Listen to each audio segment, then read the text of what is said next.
আমার খুব প্রিয় একটা উক্তি, think big, trust yourself and make it happen. আমরা যখন কোন জিনিস আমার লাইফে ঘটাইতে চাই, এক নম্বরে যেই কাজটা করতে হয় সেটা হচ্ছে অনেক বড় চিন্তা করতে হয়। আমার চিন্তাটা, আমার স্বপ্নটাই যদি ছোট হয়, ওইটা করার প্রতি মোটিভেশন, ওইটা করার প্রতি যে ভিতর থেকে একটা স্পৃহা, ওইটা আসে না। আমার স্বপ্নটা হইতে অনেক বড়। আমি মেডিকেলে পড়বো, শুধু এইটুকু স্বপ্ন হবে না। আমার স্বপ্ন হবে ঢাকা মেডিকেলে পড়বো। আমি শুধু ইঞ্জিনিয়ার হব না, আমি বুয়েটে পড়বো, বুয়েটের প্রথম দিকে আমার সিরিয়াল আসবে। ওই রকম বড় স্বপ্ন। আমি ঢাকা ভার্সিটিতে পড়বো, ঢাকা ভার্সিটির আমার একদম প্রথম দিকে আমার র্যাঙ্ক আসবে। ওই বড় আমাকে স্বপ্নটা নিতে হবে।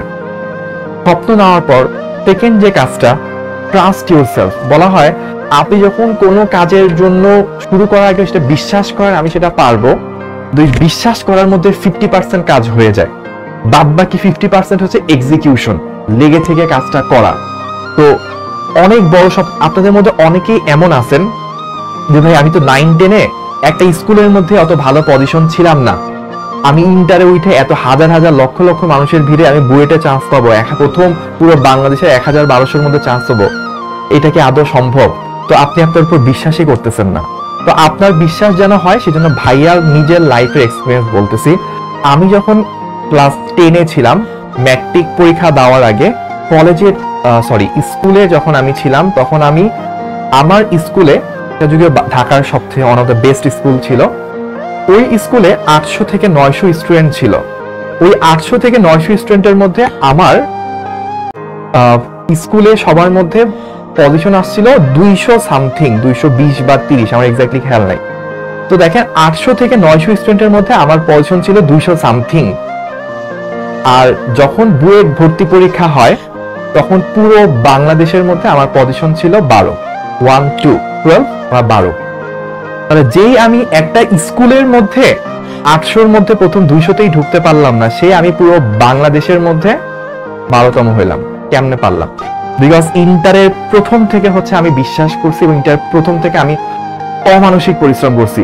এমনও হয়েছে যে কোনো একদিন যখন আমি ভুলক্রমে বা অনিচ্ছাকৃত ভাবে বা ইচ্ছাকৃত যাই হোক না কেন ফেসবুকে ঢুকছি, 1-2 মিনিট স্ক্রল করছি, তারপর আমার অটোমেটিক্যালি গিল্টি ফিল হওয়া শুরু হইতো। আমি 1-2 মিনিটের বেশি ফেসবুকে থাকতেই পারতাম না। আমার কাছে মনে হতো 1-2 মিনিটে তো আমি 10টা এমসিকিউ বেশি পড়তে পারতাম। আমি নিজে আর্জেন্টিনার ফ্যান ছিলাম, অথচ 2014-এ আর্জেন্টিনা ওয়ার্ল্ড কাপ ফাইনালে যায়, আমি ফাইনাল ম্যাচটা দেখি নাই, কারণ সে সময় অ্যাডমিশনের টাইম চলতেছিল। তো আমি পড়াশোনার প্রতি এতটা ডেডিকেটেড ছিলাম যে আমি আমার নিজের বড় বোনের যেদিন বিয়ে ছিল, ওই বিয়ের দিন, আপুর বিয়ের অনুষ্ঠান দুপুরে, আমি সকালবেলা চুপে চুপে বাসা থেকে ব্যাগ নিয়ে কোচিং এ চলে গেছিলাম। বাট আমি একদিন ক্লাস মিস দিব, একটা ক্লাস লেকচার আমার মিস হবে, সেটা আমি হইতে দিই নাই।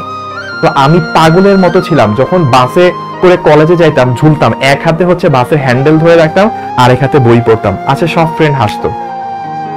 এই পাগলের মতো এফোর্ট দাও আমাকে কি দিছে লাইফে? আজকে আমি শুভ ভাই হইতে পারছি। আজকে আমি আপনাদের সাথে দাঁড়ায় শিখর টি শার্ট পরে ফিজিক্স পড়াতে পারতেছি। আমি স্কুলে 200 পজিশন ছিল 800-র মধ্যে, আমি পুরো বাংলাদেশে 12তম হয়েছে। এবং শুধু আমি বুয়েটে না, আমি ঢাকা ভার্সিটিতেও টপ করছিলাম। মেডিকেলেও আমি চান্স পেলাম, মেডিকেলের জন্য পড়িই নাই, মেডিকেলে আমি চান্স পাইছিলাম। আমি MIST-তে পরীক্ষা 4টাতে পরীক্ষা, 4টাতেই আমি ভালো করছিলাম। কিভাবে পারছিলাম? ওই 2 বছরের অমানসিক পরিশ্রম। তো থিঙ্ক বিগ, বড় চিন্তা করতে হবে, ট্রাস্ট ইউরসেলফ, আপনাকে বিশ্বাস করতে হবে। আমি শুধু যদি 200 থেকে, একটা স্কুলের 200, সে তো পুরো বাংলাদেশের 20-30 হাজার পজিশন হওয়ার কথা, সে হচ্ছে 12তম। তাহলে চিন্তা করেন, আপনি যদি আমার মতো, আমাকে তো তখন কেউ বলে নাই, আমার সামনে আমার কোনো এক্সাম্পল ছিল না যে ভাই 200 একটা স্কুলের মধ্যে, সেখান থেকে 12তম তো যাওয়া যায়। আপনার সামনে সেই এক্সাম্পল দাঁড়ায় আছে, আপনি আমাকে দেখে শিখতে পারেন। আপনার সামনে অলরেডি এক্সাম্পল সেট হয়ে আছে। Now you have to start, এবং লাস্টে মেক ইট হ্যাপেন। এই মেক ইট হ্যাপেনের জন্য আপনাকে আগামী 1.5 বছর আমার সাথে ভাইয়ারা যা যা বলবো সবকিছু করতে হবে। ইনশাল্লাহ ইউ উইল বি দেয়ার। কোথায়? ওই যে আপনার থিঙ্ক বিগ, অনেক বড় স্বপ্ন, সেই জায়গায়। ঠিক আছে? আচ্ছা, এইবার